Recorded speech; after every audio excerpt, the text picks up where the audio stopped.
Hi, this is doctor Swati, your mental and emotional health coach. And मेरे बहुत सारे ऐसे क्लाइंट्स ने रिक्वेस्ट किया है कि मैम हमारे इतने सारे रियल केसेस हैं आपके पास, so as a part of awareness कि हमारे साथ ये चीज़ें हुई हैं और ये किसी और के साथ नहीं होना चाहिए, प्लीज़ आप लोगों तक ये बहुत बात है ना पहुँचाइए कि सच में ऐसे टॉक्सिक मैरिजेस है, ऐसे टॉक्सिक बिहेवियर्स है, ऐसे टॉक्सिक लोग हैं जो हमको सालों साल बांध के रखते हैं मैरिज के नाम पे। So I am bringing real cases to everyone so that अगर ये एक जन के साथ भी हुआ है तो ये किसी और के साथ नहीं होना चाहिए। एंड हम क्या ऐसे स्टेप्स ले सकते हैं, क्या ऐसे कर सकते हैं जिससे we don't have to go through that level of torture, we don't have to go through that level of abuse, violence. This is the main motive.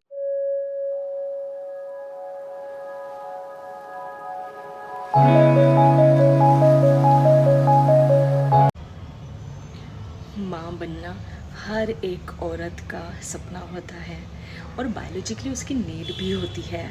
सो जब वो वाइफ का फर्स्ट टाइम कंसीव होता है वो बहुत ज़्यादा एक्साइटेड, बहुत ज़्यादा खुश होती है, but unfortunately with in the early stages of pregnancy may be 8 weeks में या फिर 10 वीक्स में वो टर्मिनेट हो जाता है, मतलब वो मिसकैरेज में जाता है।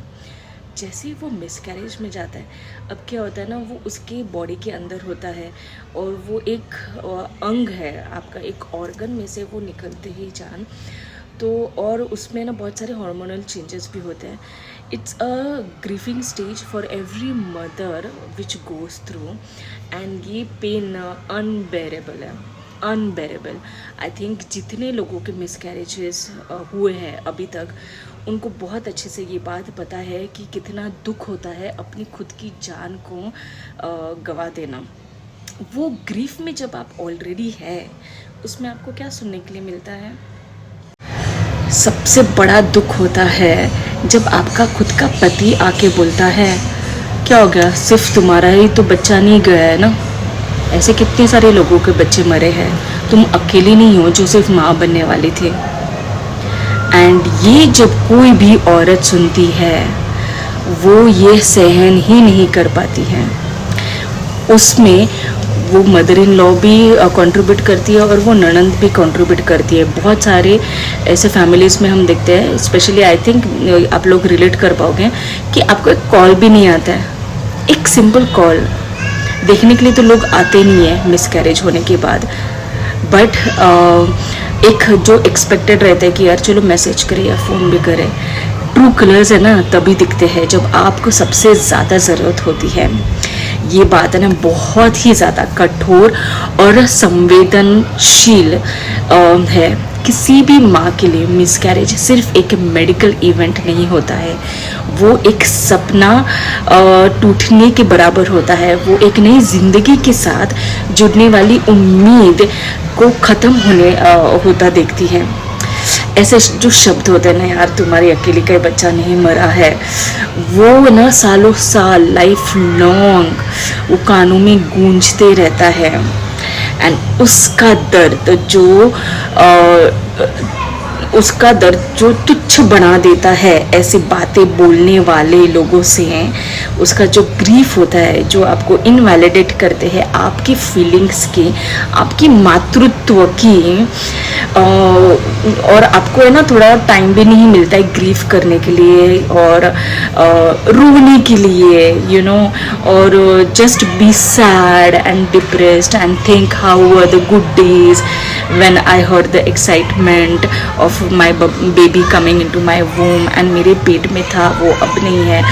ये बहुत ज़्यादा डीप लेवल वाली चीज़ें होती है और बहुत ज़्यादा व्हेन आई स्पीक ऑल्सो मुझे बहुत ज़्यादा इमोशनल यहाँ पे फील होता है। उसके ऊपर आपको गिल्ट ट्रिप करते हैं, आपको आइसोलेट करते हैं, अकेलापन आपको कर देते हैं। चलो जाने दो, तू अपने मैके में रहे थोड़ी देर। उसको उसकी पति की ज़रूरत होती है, लेकिन उसको दूर वहाँ पे भी किया जाता है।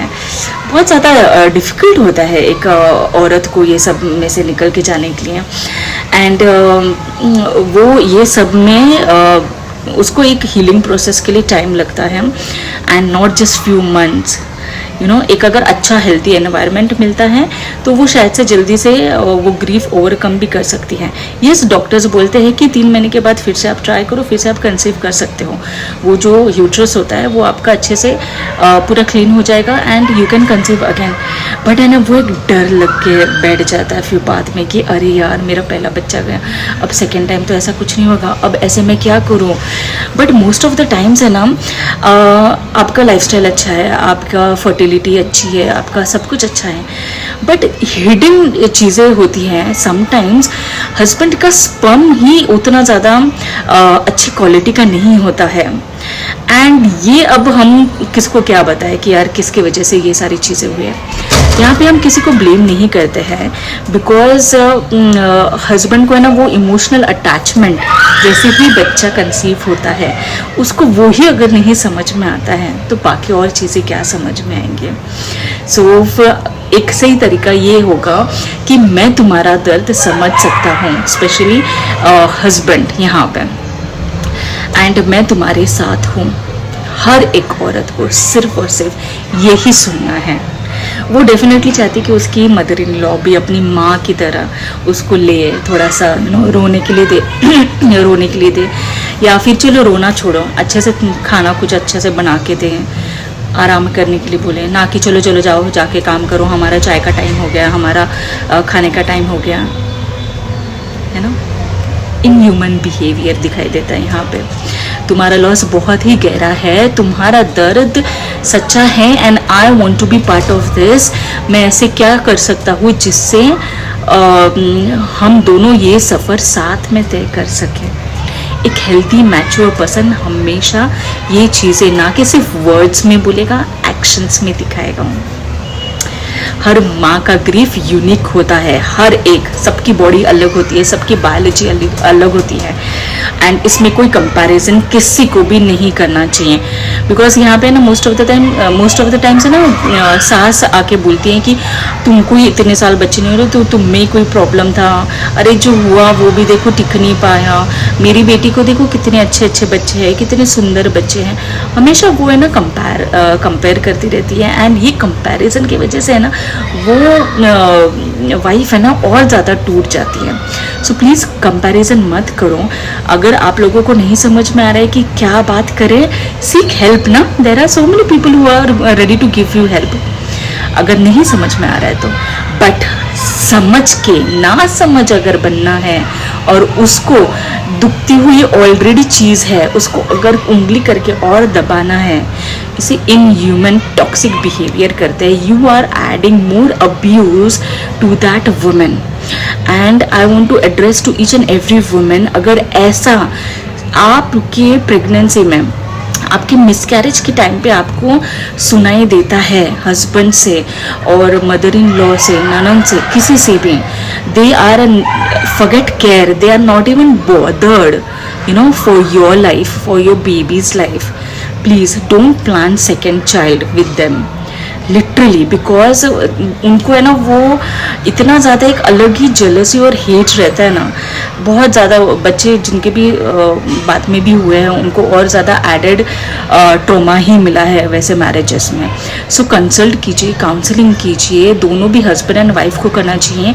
अगर हस्बैंड को नहीं समझ में आ रहा है तो हस्बैंड्स यहाँ पे ना कि पेरेंट्स का सुन के, ना कि सिबलिंग्स का सुन के, प्रोफेशनल काउंसलर के पास जाके बोलना चाहिए कि अरे यार आई फील बैड कि मेरी माँ इतना ज़्यादा नेगेटिव बात करती है मेरी वाइफ के बारे में, एंड मुझे दिख रहा है ये, but because of some conditioning I am not able to take stand.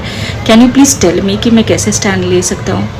I am sure everyone is there to help you out, but it is just you have to come and seek help.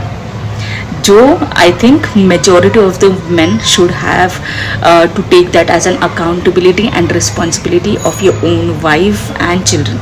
वो बच्चा आपका है ना, उसे एकदम अलग मत करो। Don't treat your wife as a third person just because your mom is doing it. Don't do it. Take care.